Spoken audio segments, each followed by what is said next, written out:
Hello students, welcome to Angels online platform. तो आज हम 12th स्टैंडर्ड के मेगा टेस्ट का सॉल्यूशन देखने जा रहे हैं। ठीक है, चलिए। तो उसमें मैथ्स में 51 नंबर के क्वेश्चन में दे रखा है कि let F of X is a continuous function for all real values of X and satisfies 0 to x f of t dt is equals to x to 1 t square f of t dt plus X power 16/8 plus X power 6/3 plus A then value of A. तो हमें यहाँ पे ए की value find करनी है। ठीक है, तो चलिए ए की वैल्यू कैसे फाइंड करेंगे। तो यहाँ पे जो दे रखा है तो उसमें देखें तो यहाँ पे अगर x की जगह पे 1 रखे, ये जो इंटीग्रेशन है, तो लिमिट हो जाएगी 1 to 1। दैट मीन्स इसकी वैल्यू क्या हो जाएगी, 0। ठीक है, चलिए। तो सबसे पहले यहाँ पे x की जगह पे 1 रखते, तो लेफ्ट हैंड साइड में अपने पास जो है वो कुछ ऐसा बन जाएगा, integration from 0 to 1 F of T D T. और राइट हैंड साइड में इंटीग्रेशन तो 0 हो जाएगा और बाकी जो है उसमें x की जगह पे 1 रखे तो बन जाएगा 1/8 प्लस 1/3 प्लस ए। ठीक है, तो यहाँ पे हो जाएगा integration from 0 to 1 F of T D T is equals to 1/8 plus 1/3 हो जाएगा कुछ 11/24 प्लस का ए। इसको बोल देते इक्वेशन नंबर 1। ठीक है, अब इसमें और क्या कर सकते हैं, तो क्वेश्चन जो दे रखा है अब उसमें x के रिस्पेक्ट में डिफ्रेंशिएट करते हैं। तो ये वाला एंड ये वाला, उसमें हमें न्यूटन लेबनिज रूल से करना पड़ेगा।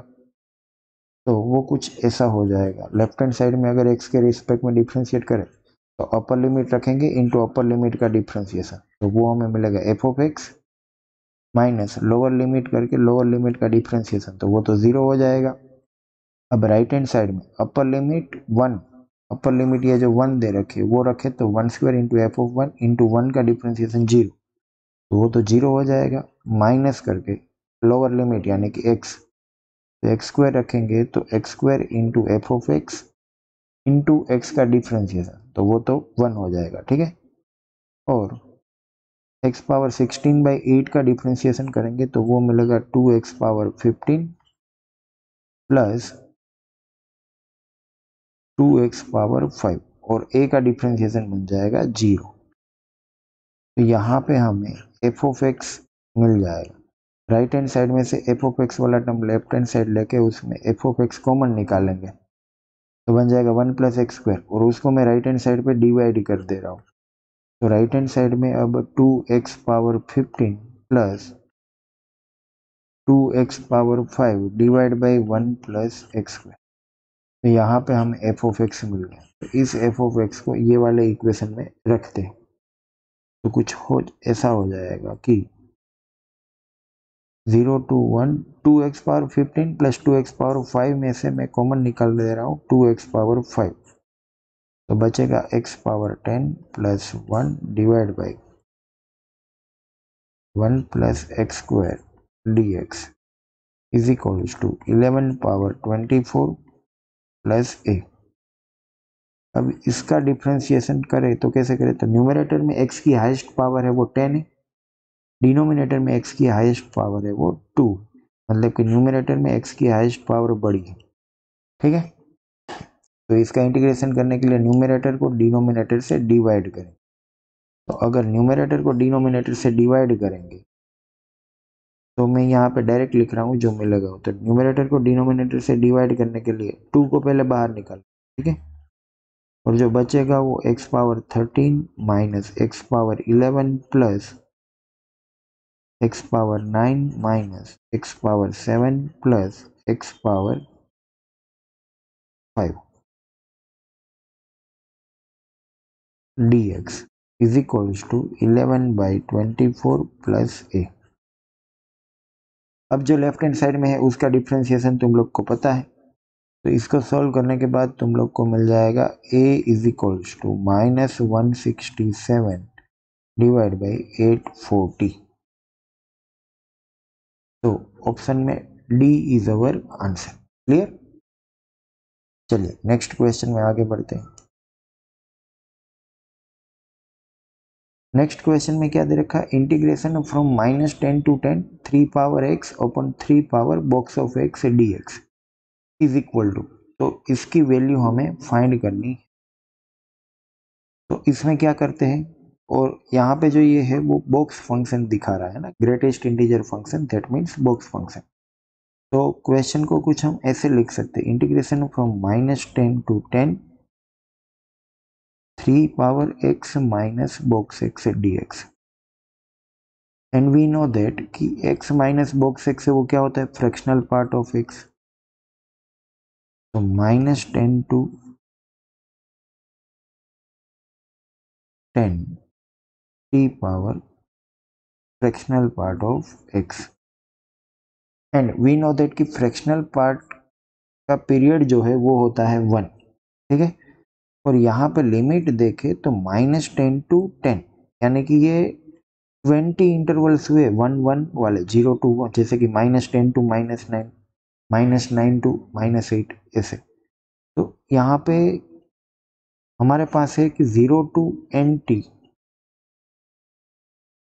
f of x dx is equals to n times 0 to t f of x dx, periodic property, right. तो यहाँ पे क्या लिख सकते हैं हम, यहाँ पे जो इंटरवल है वो कितने हैं, तो ऐसे 20 इंटरवल है। तो ये हो जाएगा कुछ 20 टाइम्स 0 to 1 3 पावर फिर फ्रैक्शनल पार्ट ऑफ x। लेकिन अब यहाँ पे फ्रैक्शनल पार्ट नहीं लिखेंगे, सिर्फ x लिखेंगे तो वो भी वही हो जाएगा। तो 20 3 पावर x का इंटीग्रेशन हो जाएगा 3 पावर x अपॉन log 3, या तो ln3, दोनों कोई भी लिख सकते हैं, 0 to 1। अब यहाँ पे 1 रखे तो 20 3 बाई log 3, और 0 रखे तो 1 बाई log 3। तो 3 by log 3 minus 1 by log 3, यानी कि 2 बाई log 3, और आगे 20 है तो 40 बाई log 3। तो यहाँ से अपना आंसर हो जाएगा ऑप्शन नंबर डी। क्लियर। चलिए नेक्स्ट क्वेश्चन में आगे बढ़ते हैं। नेक्स्ट क्वेश्चन में क्या दे रखा है, limit n tends to infinite 10 pi by 3 n 10 pi by 2 2 pi by 3 n up to 10 pi by 3। तो ये 10 पाई बाई 3 को हम लिख सकते हैं n पाई बाई 3n। तो यहाँ पे कुछ समेसन है, मतलब कि सीरीज है, उस सीरीज को हम ऐसे लिख सकते हैं, integration from r is equals to 1 से लेके n 10 r pi by 3n, ठीक है, जो हमें सीरीज ब्रैकेट में दे रखी है वो। तो यहाँ पे कुछ लिमिट एज ए सम वाला हम अप्लाई कर सकते हैं, लिमिट है n टेंड्स टू इंफिनिटी, ठीक है। तो यहाँ पे हम क्या यूज कर सकते हैं, तो ये हो जाएगा हमारा कुछ इंटीग्रेशन की लिमिट 0 to 1, और r बाई एन को हम लिखेंगे क्या, x। तो कुछ ऐसा बन जाएगा 10 पाई एक्स बाई 3 और 1/n यानी कि dx, ठीक है। और 10 पाई एक्स बाई 3 का इंटीग्रेशन करें तो log sec pi x by 3 divide by pi by 3, और इंटीग्रेशन फ्रॉम 0 to 1। और यहाँ पे पहले हम 1 रखें, नीचे जो डिनोमिनेटर में पाई बाई 3 है उसको मैं लिख दे रहा हूँ आगे 3 बाई, और पहले 1 रखेंगे तो log sec पाई बाई 3, ठीक है। और log sec पाई बाई 3 की वैल्यू क्या हो जाएगी, sec पाई बाई 3 है वो 2, तो log 2, और जब 0 रखेंगे तो sec 0 यानी कि 1, एंड log 1 क्या हो जाएगा 0। तो ये तो हो गया 0। फाइनल आंसर क्या बचा, 3 बाई पाई log 2। तो दिस इज अवर आंसर, यानी कि ऑप्शन नंबर ए, ठीक है। चलिए नेक्स्ट क्वेश्चन में आगे बढ़ते हैं। ओके, नेक्स्ट क्वेश्चन में क्या दे रखा है हमें, नेक्स्ट क्वेश्चन में 1/2 से 2 1/x sign x minus 1/x dx। तो यहाँ पे अगर साइन के अंदर जो दे रखा x माइनस 1/x, इसको हम मान लेते हैं t, ठीक है, और इसको t मानेंगे तो यहाँ पे अपने पास हो जाएगा 1 plus 1/x² dx is equals to dt।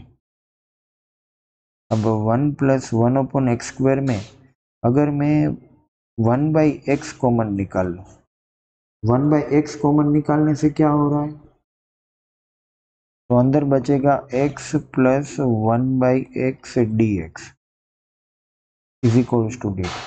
अब ऐसा क्या किया,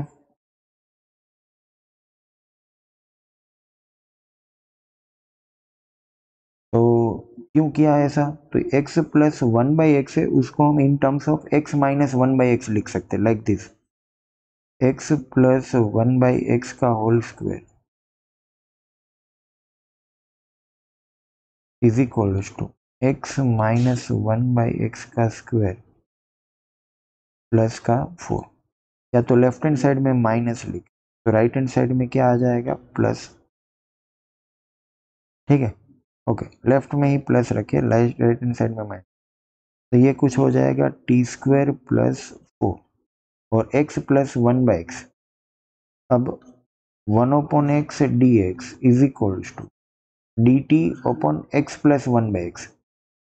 अब x प्लस 1/x यानी कि क्या है, t, सॉरी, उसका स्क्वायर है वो t² प्लस 4, तो x प्लस 1/x हो जाएगा √t² प्लस 4। तो अब लिमिट चेंज कर देते, जब x 1/2 होगा तो 1/2 माइनस 2, तब t हो जाएगा -3/2, और x जब 2 होगा तब t हो जाएगा +3/2, ठीक है। अब हमारा क्वेश्चन कुछ सब सब्स्टिट्यूशन रखने से ऐसा मिल जाएगा, -3/2 से 3/2। अब 1/x dx जो क्वेश्चन में है अपने पास, उसके बराबर हम रख देंगे dt/√t² प्लस 4, यानी कि √t² plus 4 into sin t dt। Clear, okay. अब यहाँ पे क्वेश्चन में हम डायरेक्ट देख सकते हैं कि 1/√t² प्लस 4 जो है वो इवन फंक्शन है, ये वाला, एंड sin t जो है वो ऑड फंक्शन है। तो इवन इंटू ऑड है वो क्या होता है, ऑड, तो लिमिट है वो -a टू a टाइप। तो लिमिट जब -a टू a हो और अंदर फंक्शन ऑड हो, तब अपना आंसर क्या होता है, 0। क्लियर, तो a इज अवर आंसर, ठीक है। चलिए नेक्स्ट क्वेश्चन में आगे बढ़ते हैं।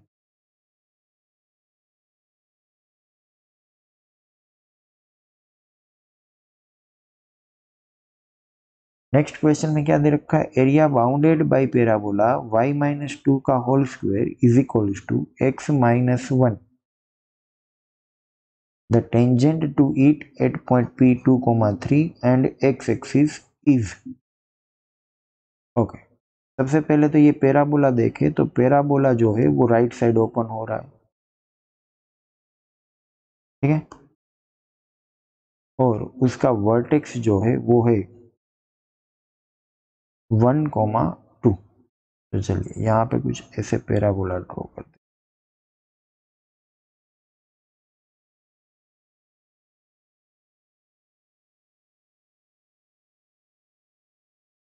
अब पैराबोला पे कोई एक पॉइंट है 2,3, वहां पे टेंजेंट ड्रॉ किया, तो इस पॉइंट को मान लेते हैं 2,3। तो उस पॉइंट के पास जो टेंजेंट ड्रॉ कर रहे हैं वो tangent, parabola and x axis, उनके बीच जो भी रीजन बाउंड हो रहा है वो है ये वाला, तो यहाँ पे ग्रीन कलर से मैं दिखा रहा हूँ, ओके। इसको अलग अलग कलर से दिखा दे, पहले तो ये रीजन हमें फाइंड करना है, ठीक है। अब देखने जाए तो जो ये वाला रीजन है वो तो क्या दे रखा है, ट्राइंगल, तो वो ट्राइंगल का एरिया डायरेक्ट मिल जाएगा। और यहाँ पे मैं ऐसे एक लाइन कर दे रहा हूँ, एक ये लाइन एंड एक ये लाइन, तो ये वाला जो एरिया है वो तो सिर्फ वाई एक्सिस के रिस्पेक्ट में लेंगे तो वो पैराबोला से मिल जाएगा डायरेक्ट, एंड उसके ऊपर वाला जो है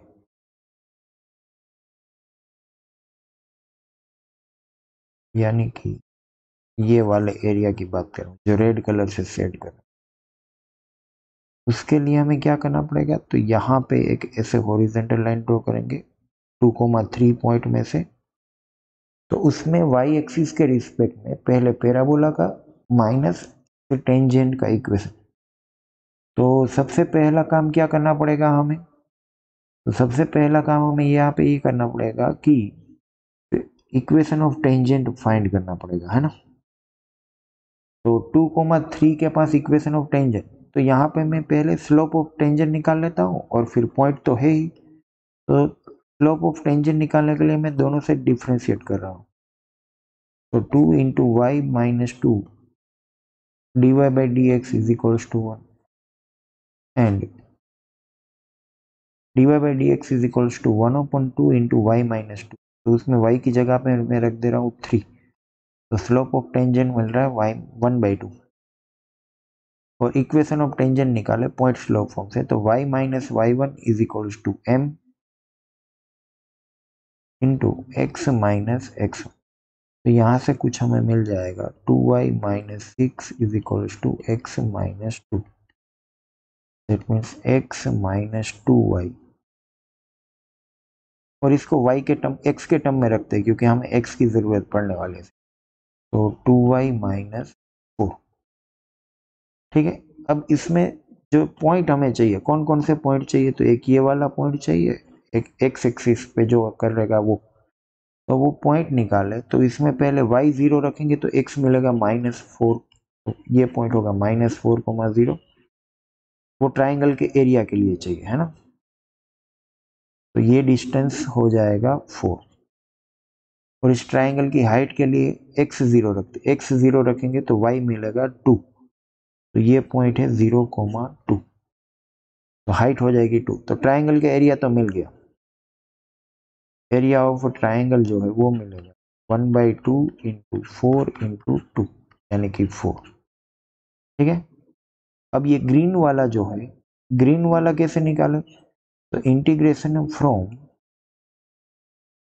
y की वैल्यू कहां से कहां तक है, 0 से 2, एंड पैराबोला के इक्वेशन में से हमें x को सब्जेक्ट बनाना पड़ेगा, यानी कि y माइनस 2 का होल स्क्वायर प्लस 1। इस एरिया को मैं बोल दे रहा हूँ A2, ट्राइंगल के एरिया को बोल दे रहे A1, और जो रेड वाला है उसको मैं बोल दे रहा हूँ A3। तो वो कैसे मिलेगा, तो उसमें y की वैल्यू है 2 से लेके 3, पैराबोला का इक्वेशन में से x को सब्जेक्ट बनाए तो y माइनस 2 का whole square plus 1, minus line के इक्वेशन में से x को सब्जेक्ट बनाए तो 2y माइनस 4 dy, ठीक है। इन तीनों को सॉल्व करने के बाद तीनों का सम कर लोगे तो एरिया मिल जाएगा हमें 9 स्क्वायर यूनिट, ठीक है। चलिए तो नेक्स्ट क्वेश्चन में आगे बढ़ते हैं। चलिए तो नेक्स्ट क्वेश्चन में क्या दे रखा है, यहाँ पे दे रखा है कि the function f of x is equals to integration from 0 to x dt by t satisfies. तो ये जो फंक्शन है वो नीचे वाले ऑप्शन में से कौन से ऑप्शन को सेटिस्फाई कर रहा है ये पूछा है यहाँ पे, ठीक है। तो चलिए सबसे पहले जो फंक्शन दे रखा है वो f of x integration from 0 to x 1/t dt, and 1/t का इंटीग्रेशन क्या होता है, log x, मतलब कि यहाँ पे होगा log t, लिमिट है 0 टू x, पहले x पुट करे तो log x, एंड log 0 पे फंक्शन क्या हो जाएगा, अनडिफाइंड, है ना। तो log 0 तो आएगा नहीं, तो यहां से इसको हम फंक्शन मिला f ऑफ x। अब भी हमें डायरेक्टली पता है कि log के अंदर अगर मल्टीप्लीकेशन है तो log के बाहर जो है वो क्या आ जाएगा, एडिशन, तो log x plus log y, ठीक है। तो क्लियरली यहाँ पे दिख रहा है कि लेफ्ट हैंड साइड में जो लिखा है वो f ऑफ एक्स वाई है और राइट हैंड साइड में f of x plus f of y। तो सी इज अवर आंसर। क्लियर। चलिए नेक्स्ट क्वेश्चन में आगे बढ़ते हैं। नेक्स्ट क्वेश्चन में दे रखा है कि इंटीग्रेशन 1/√x माइनस ए into B minus X dx। तो ये तो स्टैंडर्ड फॉर्म है। हमें पता है कि जब भी डिनोमिनेटर में अंडर रूट में x माइनस ए इंटू बी माइनस एक्स जैसा कुछ फॉर्म आए तो एज्यूम करना है कि x is equals to A cos square theta plus B sine square theta. यहाँ पे तुम लोग अगर A sine square theta plus B cos square theta लोगे तो भी चलेगा। तो इन सब में जो इंटीग्रेशन है उसमें ये रखने से x की जगह पे a cos square theta plus B sine square theta and तो dx तुम लोग का हो जाएगा कुछ a plus b sorry b minus a sine 2 theta d theta, इसके जैसा dx मिल जाएगा। ठीक है। और इसको क्वेश्चन में रखोगे तो बहुत ही सिंपल इंटीग्रेशन बन जाएगा लाइक दिस जो मैं यहाँ पे दिखा रहा हूँ। इंटीग्रेशन फ्रॉम 2d थीटा, तो इसका इंटीग्रेशन हो जाएगा 2 थीटा प्लस सी। ठीक है। और यहाँ से हमें थीटा को सब्जेक्ट बनाना है। थीटा को सब्जेक्ट बनाओगे तो थीटा कुछ ऐसे मिलेगा sign inverse √x minus a upon b minus ए। और वो कैसे करोगे तो यहाँ पे पहले जो कोस स्क्वायर थीटा दे रखा है उसको लिख दो 1 माइनस साइन स्क्वायर थीटा, फिर साइन स्क्वायर थीटा को सब्जेक्ट बना लो एंड फिर साइन थीटा निकाल लो और थीटा को साइन को सामने भेज दोगे तो साइन इनवर्स मिल जाएगा। क्लियर। तो चलिए यहाँ पे अपना आंसर क्या हो जाएगा 2 sine inverse x minus a upon b minus a. That means option number A. Clear. चलिए नेक्स्ट क्वेश्चन में आगे बढ़ते हैं।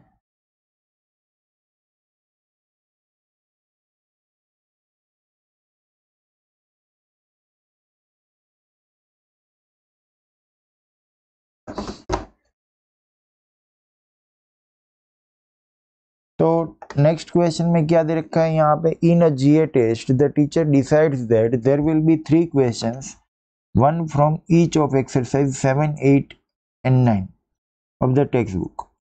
If there are 12 questions in exercise 7, 18 questions in exercise 8 and 9 in exercise 9, in how many ways can 3 questions be selected? तो 3 question कितने तरीके से select हो सकते हैं ये हमें पूछा। तो देखने जाए तो 12 क्वेश्चन जो है वो एक्सरसाइज 7 में है, 18 है वो एक्सरसाइज 8 में है एंड 9 क्वेश्चन है वो है एक्सरसाइज 9 में। तो तीनों में से एक एक क्वेश्चन सिलेक्ट करना है। तो बहुत ही सिंपल है। एक्सरसाइज 7 में से क्वेश्चन सिलेक्ट करने के तरीके कितने, तो यहां से क्वेश्चन सिलेक्ट करने के तरीके 12 वेज। ठीक है। 8 में से 18 वेज एंड 9 में से 9 वेज। तो इन तीनों को मल्टीप्लाई कर देंगे 12 इंटू 18 इंटू 9 तो अपना आंसर आ जाएगा। इन तीनों को मल्टीप्लाई करें तो ये हो जाएगा 81 टू ज़ा 162, 162 इंटू 12 तो लास्ट डिजिट 4 तो एक ही आएगा 1944। तो यहाँ पे अपना आंसर बन जाएगा 1944। क्लियर। चलिए तो नेक्स्ट क्वेश्चन में आगे बढ़ते हैं।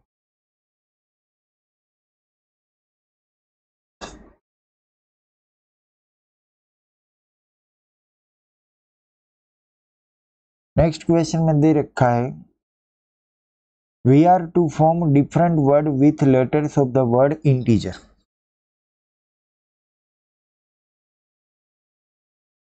इंटीजर में जितने भी लेटर है सबका यूज करके हमें डिफरेंट डिफरेंट वर्ड्स बनाने हैं। ठीक है। Let m1 be the number of words in which I and N never together. m1 जो है वो नंबर ऑफ वर्ड्स है कि जिसमें ये जो I and n है वो दोनों कभी साथ में नहीं आएंगे, okay. And m2 B the number of words in which begin with I and and with R।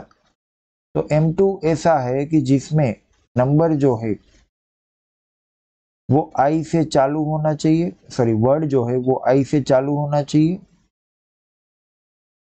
And R पे खत्म होना चाहिए, ठीक है। तो सबसे पहला काम तो क्या करते हैं हम यहाँ पे, तो m1 निकालना है, मतलब कि जिसमें I एंड n है वो साथ में नहीं होने चाहिए।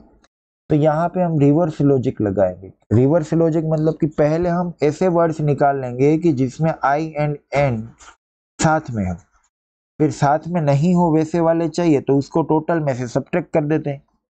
तो पहले तो टोटल निकाले, तो यहाँ पे 1 2 3 4 5 6 7 लेटर है, जिसमें से 5 डिफरेंट है एंड 2 ई है, ठीक है। तो इन सब से टोटल नंबर ऑफ वर्ड कितने मिलेंगे, तो टोटल में लिख रहा हूं यहाँ पे total 7 factorial divide by 2 factorial, ठीक है। इसमें से अब ऐसे वर्ड निकालने हैं कि जिसमें I एंड n साथ में हो। तो क्या करते हैं, हम इन दोनों को एक बॉक्स में डाल देते। तो इन दोनों को एक बॉक्स में डालने से अब अपने पास कितने नंबर बन जाएंगे, तो 1 2 3 4 5 एंड 6, जिसमें 2 ई है। तो उन सब का टोटल नंबर ऑफ अरेंजमेंट कितना हुआ, 6 फैक्टोरियल डिवाइड बाई 2 ई के लिए डिवाइड बाई 2 फैक्टोरियल। अब आई एंड एन आपस में कितने तरीके से अरेंज हो सकते हैं, तो 2 फैक्टोरियल वेज। तो इनटू 2 फैक्टोरियल कर देंगे तो हमें टोटल नंबर ऑफ वर्ड यहाँ पे मिल जाएंगे कि जिसमें आई एंड एन कभी साथ में नहीं हो। तो चलिए यहाँ पे तो 2 फैक्टोरियल कैंसिल एंड 5 फैक्टोरियल होगा 126 फैक्टोरियल 720, 7 फैक्टोरियल डिवाइड बाई 2 यानी कि 720 इंटू 7 डिवाइड बाई 2। तो ओके, इन दोनों में से कुछ कॉमन निकाल लेते हैं ना, जैसे कि 6 फैक्टोरियल दोनों में से कॉमन निकल जाएगा, तो बचेगा 7/2 माइनस 1 यानी कि 6 फैक्टोरियल इंटू 5/2। चलो पहले ऐसे रखते, क्लियर। अब हमें m2 चाहिए। m2 में क्या है, तो नंबर है वो वर्ड है वो I से स्टार्ट होना चाहिए एंड R से खत्म होना चाहिए। तो I पे स्टार्ट होगा एंड R पे खत्म होगा, तो उसके लिए इंटीजर में I एंड R की जगह तो फिक्स हो गई है ना। तो बचे ये बीच वाले, तो बीच वाले कितने हैं, तो 5 है यहाँ पे। तो उन पांचों को अरेंज करने के तरीके यहाँ पे कितने हो जाएंगे, तो वो हो जाएंगे 5 फैक्टोरियल और 2 ई है तो इसके लिए डिवाइड बाई 2 फैक्टोरियल। तो ये हमें मिल गया m2। तो फाइनल अब हमें चाहिए m1 बाई m2। तो m1 ओपन m2 निकाले तो 6 factorial into 5/2 divide by 5 factorial divide by 2 factorial. तो 2 तो कैंसिल हो गया, 6 फैक्टोरियल डिवाइड बाई 5 फैक्टोरियल देगा 6, तो 6 इंटू 5 यानी कि 30। तो 30 इज अवर आंसर। देख सकते हैं कि option number A is our right answer. Clear. चलिए नेक्स्ट क्वेश्चन में आगे बढ़ते हैं।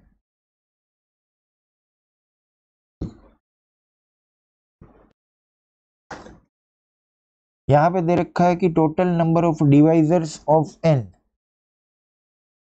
इज इक्वल टू 38808 दे रखा। तो ये नंबर के टोटल कितने डिवाइजर हो गए एक्सेप्ट 1 एंड n, मतलब कि 1 एंड 38808 को नहीं लेना, इन दोनों को निकाल के टोटल नंबर ऑफ डिवाइजर कितने हो गए ये हमें चाहिए। चलिए तो सबसे पहले तो ये जो n है उसको हम फैक्टर्स के फॉर्म में लिखे। तो इसको फैक्टर के फॉर्म में लिखोगे तो तुम लोग को फाइनली कुछ ऐसा मिलेगा 2 power 3 into 3 square into 7 square into 11। तो ये हो जाएंगे, ये फैक्टर के फॉर्म में लिखना है, जिसमें क्या करना है, तो बेस जो है वो प्राइम नंबर्स होने चाहिए, प्राइम नंबर्स यानी कि अविभाज्य संख्या, ठीक है, तो उसमें होने चाहिए। तो इनटू, अब सबकी पावर जो है वो क्या है, 3 2 2 1। तो टोटल नंबर ऑफ डिवाइजर अगर हमें निकालना हो तो सिंपल है, 3 + 1 इंटू 2 + 1 इंटू 2 + 1 इंटू 1 + 1। अब यहाँ पे ये जो लिखा है हमने, उसमें 1 भी आ जाएगा एंड n भी आ जाएगा। तो 1 एंड n नहीं चाहिए, तो इसमें से क्या कर देंगे, माइनस का 2। तो ये देखने जाए तो 4 3 ज़ा 12, 12 3 ज़ा 36, 2 ज़ा 72। तो 72 माइनस 2, तो हमें यहाँ पे मिल जाएगा 70। तो आंसर इज ए, 70। क्लियर। चलिए नेक्स्ट क्वेश्चन में आगे बढ़ते हैं।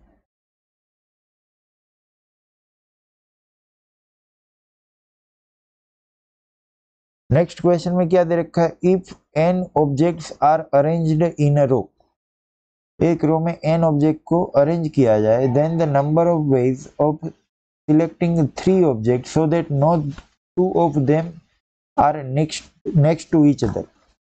तो यहाँ पे क्या है कि अपने पास 1 2 3 4 5 से लेके n ऑब्जेक्ट्स है, ठीक है। तो इसमें से कोई भी 3 ऐसे सिलेक्ट करने हैं सच दैट कोई भी 2 आसपास नहीं होना चाहिए। फॉर एग्जाम्पल, अगर मान लो कि मैं 4 सिलेक्ट कर रहा हूं, तो दूसरा ऑब्जेक्ट है वो 3 भी नहीं हो सकता, 5 भी नहीं हो सकता। क्लियर। अगर मैंने 7 सिलेक्ट कर लिया तो दूसरा ऑब्जेक्ट है वो 6 भी नहीं हो सकता और 8 भी नहीं हो सकता, ठीक है। तो इसके लिए हम क्या करते हैं, तो मान लो कि हम जो 3 सिलेक्ट कर रहे हैं उसको मैं बोल दे रहा हूं 1 1 1, और जिनको सिलेक्ट नहीं कर रहे उनको मैं बोल दे रहा हूं 0 0 0। ये हमने बताया था तुम लोग को, वो ट्री वाला कट करना है और कौन सा नंबर चाहिए। तो अब क्या करना है, तो इस 3 1 को इन 0 के बीच ऐसे अरेंज करना है सच दैट कोई भी 2 1 है वो पास पास में नहीं आने चाहिए, है ना। अब 1 कितने हो गए, तो 1 तो जितने सिलेक्ट करने, तो 1 तो 3 हो गए।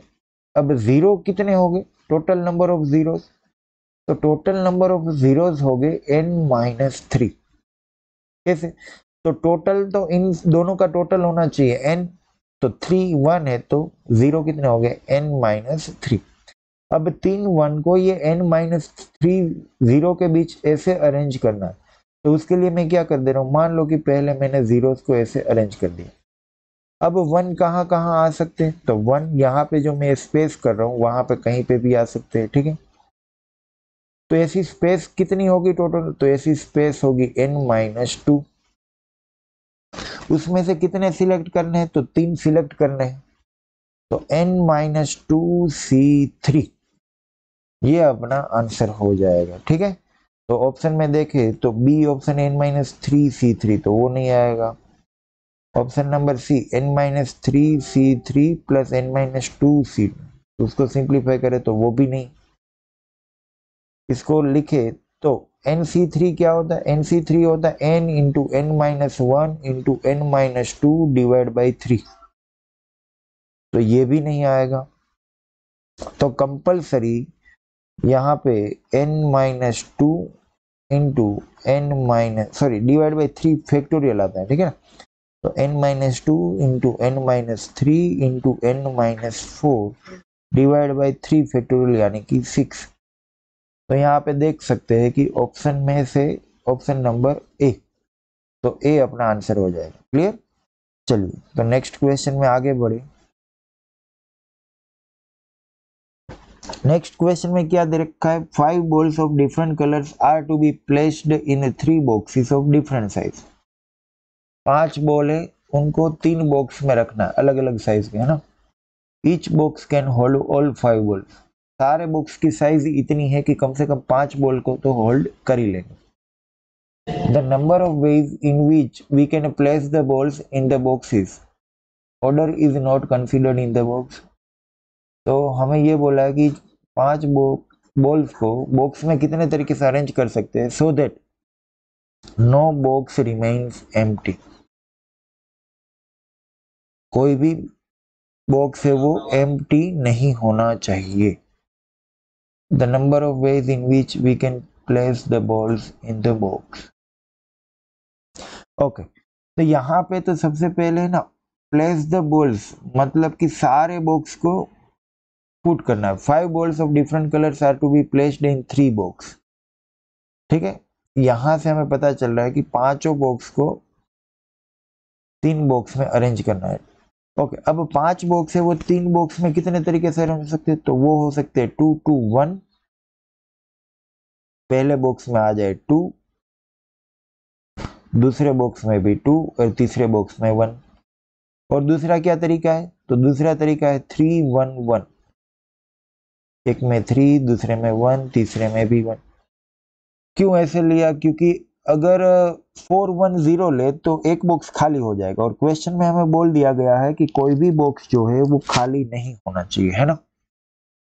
तो फर्स्ट जो है उसके लिए कितने तरीके, ये वाले 2 2 1 के लिए, तो 2 2 1 के लिए सबसे पहले हम मान लो कि 5 में से 2 बॉल सिलेक्ट करते, तो वो करने के तरीके कितने, 5 C 2। अब 2 बॉक्स सिलेक्ट हो गए, उसके बाद 2 और 2 सिलेक्ट करने हैं, तो उसके लिए 3 C 2, क्योंकि 2 तो सिलेक्ट कर लिए तो अब अपने पास 3 बॉल ही बचे, और 1 के लिए 1 C 1, तो ये हो जाएगा 5 C 2 10, 3 C 2 3 एंड 1 C 1 यानी कि 30। ठीक है, अब इन 30 को अरेंज करने के तरीके, तो इन 30 को नहीं, मतलब कि ये 2 2 1, ये 3 बॉक्स को अरेंज करने के तरीके कितने हो सकते हैं, तो तीनों बॉक्स को आपस में 3 फैक्टोरियल तरीके से अरेंज कर सकते हैं, तो उसको 30 into 3 factorial divide by 2 factorial, क्योंकि 2 में 2 2 है। ठीक है, तो ये हो जाएगा कुछ 30 इंटू 3 यानी कि 90। तो 90 वेज है ऐसे 2 2 1 के लिए। सेम वे 3 1 1 के लिए जल्दी से करें तो 5 C 3 into 2 C 1 into 1 C 1, और उनको डिवाइड करें 3 factorial divide by 2 factorial, multiply करें 3 फैक्टोरियल से और डिवाइड करेंगे 2 फैक्टोरियल से। 3 फैक्टोरियल किसके लिए, तो 3 बॉक्स है इसलिए, और 2 फैक्टोरियल क्योंकि 2 बॉक्स में एक एक है। ठीक है ना, तो इसको अगर सिंप्लीफाई करें तो 5 C 3 यानी कि 10, 2 C 1 यानी कि 2 इंटू 1 इंटू 3, तो यहाँ पे ये टोटल नंबर ऑफ वेज हो जाएंगे 20 इंटू 3 60। ठीक है, तो अपना फाइनल आंसर रहेगा 90 प्लस 60 यानी कि 150 वेज है, तो answer will B A. Clear, चलिए तो नेक्स्ट क्वेश्चन पे आगे बढ़ते हैं।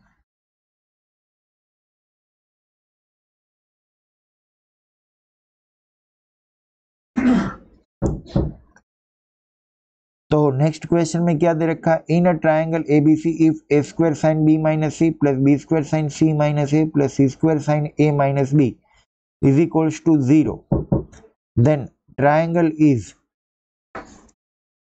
ये रिलेशन हमें दे रखा है, तो हमें बताना है कि ट्राइंगल कौन सा है, राइट एंगल है, ऑब्ट्यूज है, आइसोस्केलेस है एंड राइट एंगल्ड आइसोस्केलेस है। ठीक है, तो चलिए इसको सिंप्लीफाई करते हैं। पहले अगर हम यहाँ पे ये जो ए स्क्वायर दे रखा उसकी जगह पे हम इसको आर के टर्म में लिखना हो तो क्या लिख सकते हैं, तो या तो एक को ही लिखे ना, कि जैसे कि मैं बताऊं ए स्क्वायर साइन बी माइनस सी है। ठीक है, साइन बी माइनस सी है इसीलिए ए, एक ए को मैं लिख रहा हूं साइन 2r साइन ए, और वी नो दैट कि sine A is equals to sine B plus C. ठीक है, तो 2r sine B plus C into sine B minus C. ठीक है, तो sine B plus C into sine B minus C क्या हो जाएगा, तो 2ar into sine square B minus sine square C. अब यहाँ पे मैं 4r स्क्वायर से डिवाइड करूं एंड 4r स्क्वायर से मल्टीप्लाई करूं, और ये 4r स्क्वायर साइन बी क्या हो जाएगा B square, and 4r square sine C हो जाए साइन स्क्वायर सी हो जाएगा सी स्क्वायर, तो B square minus C square, and आगे बचेगा अपने पास a बाई 2r। ठीक है, तो यहाँ पे जो रिलेशन दे रखा है क्वेश्चन में, उसको अगर तीनों में ये चीज अप्लाई करेंगे तो हमें कुछ ऐसा मिलेगा, a upon 2r b square minus C square plus b upon 2r c square minus a square plus c upon 2r a square minus b square is equals to 0। और डिनोमिनेटर में से 2r को सामने भेज दे 0 के पास, तो वो भी 0 हो जाएगा। ठीक है, तो फाइनली अपने पास यहाँ पे जो लिखा है उसके जैसा मिलेगा। क्लियर।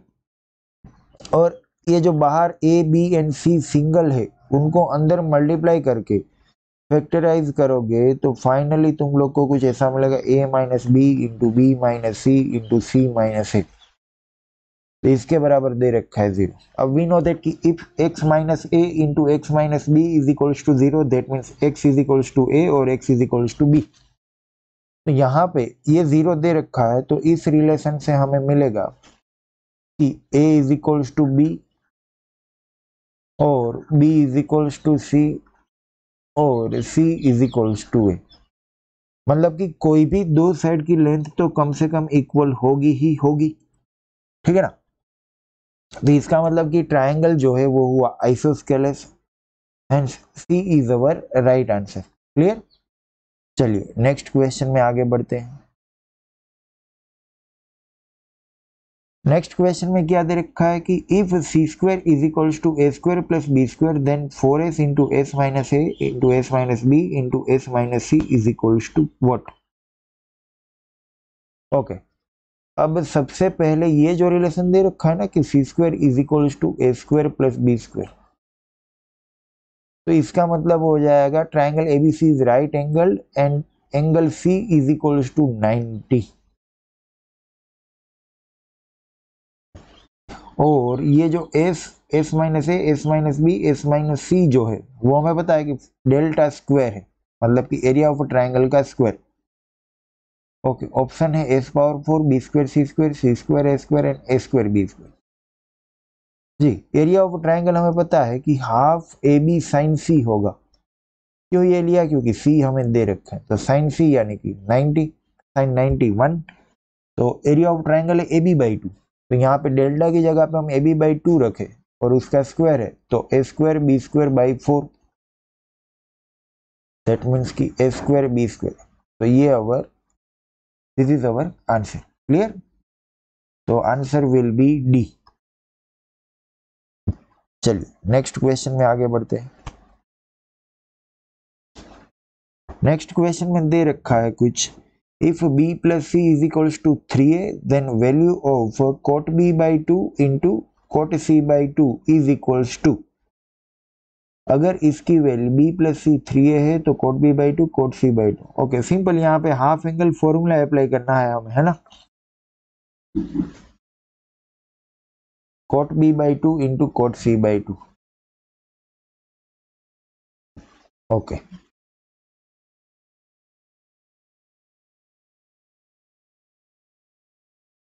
इन दोनों में हाफ एंगल फॉर्मूला अप्लाई करोगे तो फाइनल रिजल्ट तुम लोग को डायरेक्ट मल्टीप्लाई करके कट पुट करके एस अपॉन एस माइनस ए मिलेगा।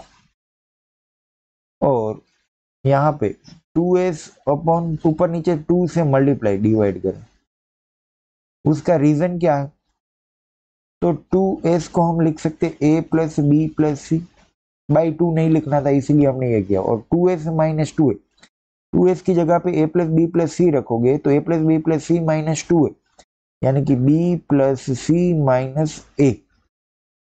और बी प्लस सी दे रखा है कितना 3a, तो बी प्लस सी की जगह पे 3a रखो यहाँ पे, तो ऊपर a प्लस 3a 4a, नीचे 3a माइनस a 2a, तो 4a upon 2a 2, so 2 is our right answer. अगर हाफ एंगल फॉर्मूला पता है तो ये बहुत ही सिंपल हो जाएगा। क्लियर? चलिए नेक्स्ट क्वेश्चन में आगे बढ़ते हैं। If P1, P2, P3 are respectively the perpendicular from vertices of a triangle to the opposite sides, then cos A by P1, cos B by P2 and cos C by P3 की value चाहिए। मतलब कि यहाँ पे कुछ ऐसा दे रखा है कि पहले तो ट्राइंगल ड्रॉ कर रहे हैं, ठीक है, ए बी सी, ए के ऑपोजिट साइड ए, बी के ऑपोजिट साइड बी एंड सी के ऑपोजिट साइड सी। तो ए से जो परपेंडिकुलर ड्रॉ कर रहे हैं उसकी लेंथ मान लेते हैं कि P1 है। चलिए, बी से जो ड्रॉ कर रहे हैं उसकी लेंथ हम मान लेते हैं कि P2 एंड सी से जो परपेंडिकुलर ड्रॉ कर रहे हैं उसकी लेंथ मान लेते हैं P3। ठीक है, तो हमें यहाँ पे जो रिलेशन दे रखा है वो फाइंड करना है। ओके, इस एरिया, इस ट्राइंगल का एरिया हम कुछ ऐसे लिख सकते, half base perpend 1/2 base into height. तो ए से ड्रॉ किया हुआ परपेंडिकुलर ले तो half P1 into C is equals to half P2 into B is equals to half P3 into C. क्यों ये तीनों इक्वल हो गए? क्योंकि तीनों के तीनों एरिया ऑफ ट्राइंगल यानी कि डेल्टा। तो अगर यहाँ से P1 को सब्जेक्ट बनाए तो P1 मिलेगा 2 डेल्टा बाई सी, ठीक है, P2 मिलेगा 2 delta by B and P3 मिलेगा 2 डेल्टा बाई सी। इसको क्वेश्चन में रख देते, तो क्वेश्चन में रखने से डायरेक्ट मैं कॉमन निकाल लू सब, ठीक है। P1 है 2 डेल्टा बाई ए, सॉरी यहाँ पे ए आएगा, है ना। तो क्वेश्चन में रखने से अगर डायरेक्ट में 1/2 डेल्टा कॉमन निकलेगा तो बचेगा A cos A plus B cos B plus C cos C, और ए की जगह पे मैं 2r साइन ए, बी की जगह पे 2r साइन बी एंड सी की जगह पे 2r साइन सी रखू और सब में से r कॉमन निकालू तो r/2 डेल्टा। तो अंदर यहाँ पे a कोसे की जगह पे बचेगा 2 साइन ए कोसे, यहाँ पे 2 sine b cos b and यहाँ पे 2 साइन सी कोस सी, तो वो हो जाएगा sine 2a plus sine 2b plus sine 2c। ठीक है, तो sine 2a plus sine 2b plus sine 2c की वैल्यू हमें पता है, तो ये क्या हो जाएगा 4 sign A sine B sine सी, ठीक है ना, r/2 डेल्टा इंटू ये मिलेगा हमें। अब साइन ए की जगह पे हम रखे a/2r, साइन बी की जगह पे b/2r एंड साइन सी की जगह पे c/2r, तो फाइनली हमें कुछ ऐसा मिलेगा कि ओके 2r बाई डेल्टा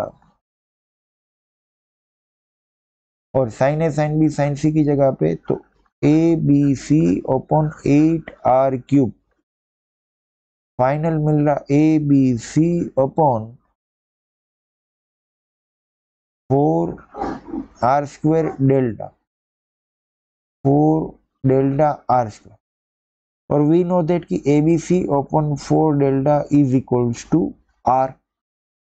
तो यहाँ पे मिल रहा r/r², दैट मीन्स कि 1/r। तो ऑप्शन में से option number B will be our answer. Clear? चलिए नेक्स्ट क्वेश्चन में देखते हैं।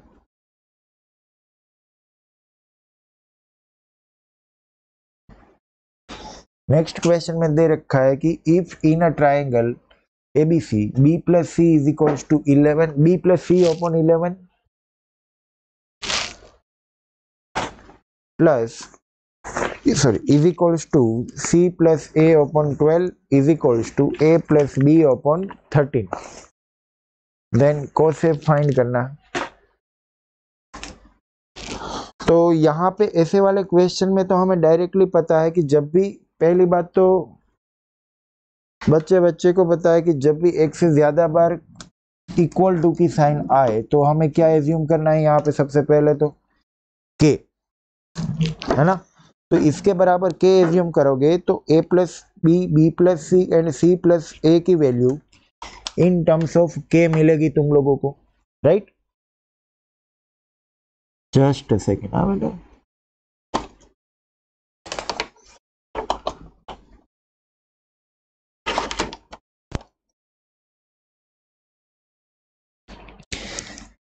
चलिए, तो उन सब की value in terms of k मिलेगी, like b plus c is equals to 11 k, c plus a is equals to 12 k and a plus b is equals to 13 k. इन तीनों को सॉल्व करने के बाद हमें a b c की value मिल जाएगी इन terms of के, ठीक है ना। तो फिर कुछ नहीं करना है, कोसे का फॉर्मूला अप्लाई करना है। Cos a is equals to b square plus C square minus a square upon 2bc।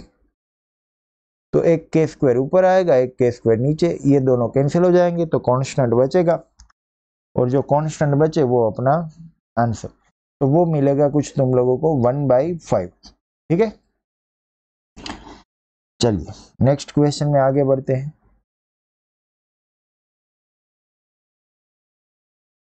यहाँ पे दे रखा है कि ट्राइंगल एबीसी में C 90, then sine square A plus sine square B plus sine square C हमें चाहिए, और ऑप्शन है 0 1 -1 2। तो सी इज ए राइट एंगल,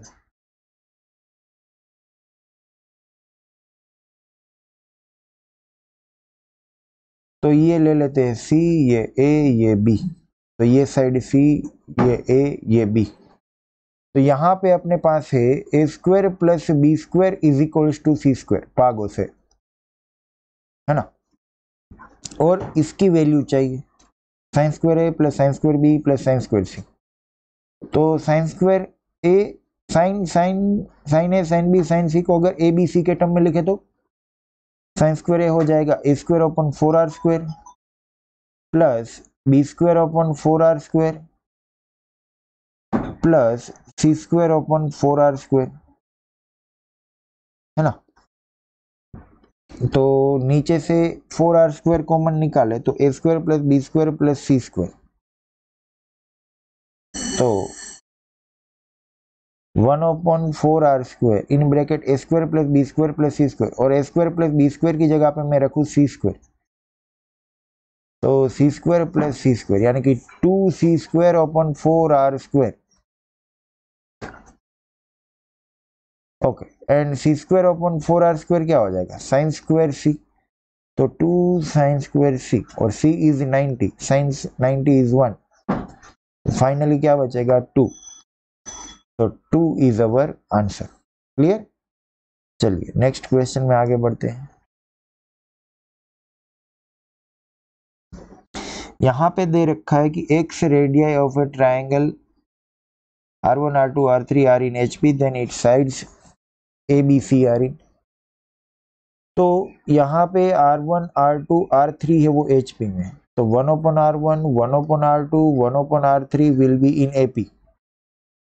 तो ये दोनों अगर AP में है तो यहाँ पे हम B minus a is equals to C minus b वाला अप्लाई करते हैं, मतलब कि 1/R2 minus 1/R1 is equals to 1/R3 minus 1/R2, क्योंकि हमें R1 R2 R3 की value in terms of S and A में पता है। जैसे कि R1 क्या होता है, R1 होता है S minus b upon, sorry हाँ, R1 होता है S minus a upon delta, R2 होता है S minus b upon delta and R3 होता है S minus c upon delta. तो उसका उल्टा हो जाएगा, 1/R2 है वो हो जाएगा delta upon S minus b, R1 हो जाएगा डेल्टा 1/R1 हो जाएगा delta upon s minus a is equals to delta upon s minus c minus delta upon s minus b. ठीक है, तो यहाँ पे डेल्टा तो दोनों साइड से कट हो जाएगा, सिंप्लीफाई करोगे एस की फिर 2s जो मिले कहीं पे नहीं, एस भी कट हो जाएगा, यस। तो डायरेक्ट बचेगा कि 2b is equals to A plus C. तो 2b is equals to A plus C, इसका मतलब A B C are in A P, और वही तो पूछा है, तो ऑप्शन नंबर ए। क्लियर? चलिए, यहाँ पे दे रखा है x d y by d x is equals to y log y minus x, उसको मैं लिख रहा हूँ log y by x plus 1। तो इसका सोल्यूशन फाइंड करना है, तो लेफ्ट हैंड साइड में जो x है उसको भेजो राइट हैंड साइड, तो हो जाएगा y बाई एक्स। और ये होमोजीनियस जैसा नहीं है, फिर भी हम इसको एज ए होमोजीनियस ट्रीट करेंगे, तो क्या हो जाएगा, तो इस y बाई एक्स को u या v मान लेते, तो let y by x is equals to v। तो dy बाई डी एक्स क्या मिलेगा, x dv by d x plus v, और इसको क्वेश्चन में रखोगे तो फाइनल आंसर तुम लोग को कुछ ऐसा मिलेगा कि log v is equal to c x, v की जगह पे y बाई एक्स, तो log y by x is equal to c into x. Clear? तो ऑप्शन नंबर डी। ठीक है, तो डी इज अवर आंसर। चलिए नेक्स्ट क्वेश्चन में आगे बढ़ते हैं। This satisfies the relation given by this and this. Okay, तो यहाँ पे कुछ नहीं करना है, सिर्फ हमें y तो दे रखा है, dy by d x and d square y by d x square. Okay, यहाँ पे क्वेश्चन में d cube y by d x cube भी है, तो इसको भी निकालना ही पड़ेगा हमें। इन तीनों को निकाल के गिवन डिफरेंशियल इक्वेशन में रखना है सेट। ठीक है, इसमें रखने से सेटिस्फाई करवाएंगे तो सिंपल ए मिलेगा -13 एंड बी मिलेगा -12। मजदूरी वाला क्वेश्चन है ना। चलिए नेक्स्ट क्वेश्चन में आगे बढ़ते हैं। The differential equation of all circles which pass through the origin and whose centers lie on y-axis is। ऐसे सारे सर्कल के डिफरेंशियल इक्वेशन चाहिए, ओरिजिन में से पास होने चाहिए, जिसके सेंटर जो है वो वाई एक्सिस पे होने चाहिए। ठीक है, तो यहाँ पे मैं जो ड्रॉ कर रहा हूँ सर्कल, कि ऐसे ऐसे सर्कल पॉसिबल है। ठीक है ना, तो सर्कल का सेंटर जो है वो वाई एक्सिस पे होना चाहिए। जैसे कि मान लो अगर ये सेंटर है, ये बड़े वाले सर्कल, तो ये जो है वो रेडियस, उसका सेंटर जो है वो 0,r होगा या तो 0,-r। तो इक्वेशन ऑफ सर्कल या तो 0,r ही ले लो ना, r कैन बी नेगेटिव, उसमें क्या है ना। तो x माइनस 0 का square plus y minus r square is equals to r square. ये ऐसे सारे सर्कल के इक्वेशन है। ठीक है, और इसका डिफरेंशियल इक्वेशन चाहिए, तो सिंपल डिफरेंशिएट करो, 2x plus 2y minus r into d y by d x is equals to 0। ठीक है, अब कुछ नहीं करना है, यहाँ पे 2 भी कैंसिल, r को सब्जेक्ट बना के सिर्फ r की वैल्यू को गिवन डिफरेंशियल इक्वेशन में पुट करना है। r की वैल्यू गिवन डिफरेंशियल इक्वेशन में पुट करोगे तो फाइनल तुम लोग को कुछ ऐसा मिलेगा, x square minus Y square into d y by d x minus 2xy is equal to 0। Clear? तो यहां से क्लियरली दिख रहा है कि option number A is our answer. चलिए नेक्स्ट क्वेश्चन में आगे बढ़ते हैं। नेक्स्ट क्वेश्चन में दे रखा है the rate of increase of bacteria in certain culture is proportional to the number of bacteria present at that time. If it doubles in 5 hours then in 25 hours its number would be. तो इसके number क्या हो जाएंगे, है ना। तो यहाँ पे डायरेक्ट में इक्वेशन लिखूं जो हमें याद होता है कि P is equals to P naught e power k t. वहां पे पी नोट क्या हो जाएगा, number of bacteria in initial, P है वो number of bacteria at present at time, T है वो time, and K is constant of proportionality, है ना। तो इससे हमें C की भी कोई झंझट रहेगी नहीं यहाँ पे। अब नंबर ऑफ बैक्टीरिया है वो 5 घंटे में डबल हो जा रहे, तो जब T5 होगा तब P है वो 2P नोट होगा। तो यहाँ पे इक्वेशन में ये वाले इक्वेशन में रख देंगे तो डायरेक्ट हमें मिलेगा 2 is equals to e power 5 k, है ना। पी नोट दोनों साइड कैंसिल हो जाएगा। तो 25 आवर्स में कितने हो जाएंगे, तो टी की जगह पे 25 रखना है बस। तो ई पावर 25 के मिलेगा, और ई पावर 25 के यानी कि वो के लिख सकते हैं उसको ई पावर 5 के की power 5, that means 2 power 5, 2 power 5 32। तो 32 पी नोट हो जाएगा, यानी कि जो नंबर ऑफ बैक्टीरिया है वो 32 टाइम्स हो जाएंगे, ठीक है ना। चलिए नेक्स्ट क्वेश्चन में आगे बढ़ते हैं। The curve for which slope of tangent at any point equal the ratio of abscissa to the ordinate of a point is N. Slope of tangent क्या होता है, dy by dx at any point is equal to the ratio of abscissa to the ordinate, मतलब कि is equals to x by y। तो y dy is equals to x dx। तो इसको integrate करें तो Y square is equals to X square plus C, और simplify करें तो X square minus Y square is equals to minus C. तो ये क्या डिनोट कर रहा है, तो एलिप्स है नहीं, सर्कल है नहीं, पैराबोला है नहीं, हाइपरबोला है, और वो भी कैसा वाला भाई, रेक्टेंगुलर। क्लियर।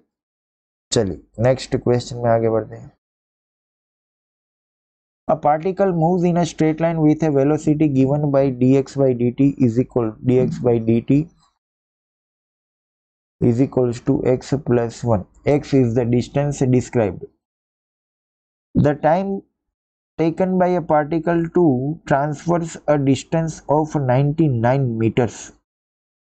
चलिए तो जब 99 मीटर ट्रैवल करने में क्या होगा, इसका टाइम कितना होगा वो, तो पहले तो इसको सॉल्व कर लेते हैं। dx upon x plus 1 is equals to dt। दोनों साइड इंटीग्रेशन करें तो लेफ्ट हैंड साइड में log x प्लस 1,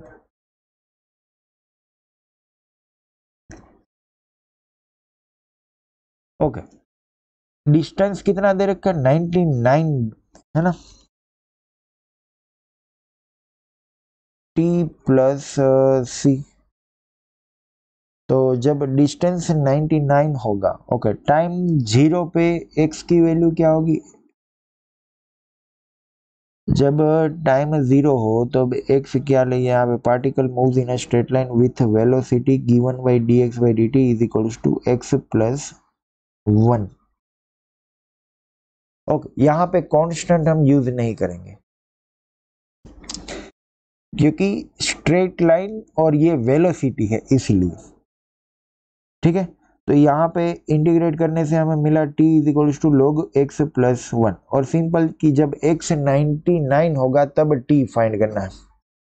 और तुम लोग लिख सकते हो कि जब t 0 इनिशियल तब डिस्प्लेसमेंट भी कितना होगा, 0, मतलब वेलोसिटी इनिशियली तो वेलोसिटी 0, तो इसके लिए तुम लोग को कांस्टेंट 0 मिल जाएगा, ऐसे भी कांस्टेंट फाइंड कर सकते हो, ठीक है ना। तो जब x 99 होगा तब t कितना, तो t is equals to log 99 plus 1 यानी कि 100, यानी कि log 10 स्क्वायर और 2 आगे आ जाएगा तो 2 log 10, तो answer will B log 10, 2 log 10 basic. Clear.